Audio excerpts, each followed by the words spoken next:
removing an M.2 boot drive.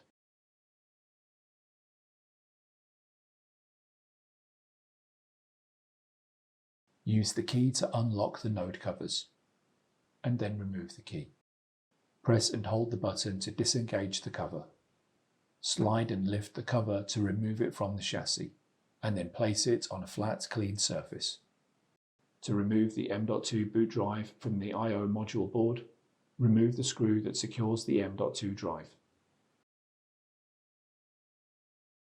Lift the screw side of the M.2 drive at an angle. Pull the M.2 drive away from the connector to remove it. If necessary, remove the M.2 heatsink and the M.2 drive from the tray. To do that, use a pry tool to pry between the 4 clips of the M.2 and heatsink tray to disengage the heatsink. Lift the heatsink up to remove it from the M.2 drive and tray. Slide the M.2 drive out of the tray. If necessary, peel the thermal pad off the M.2 drive or M.2 heatsink.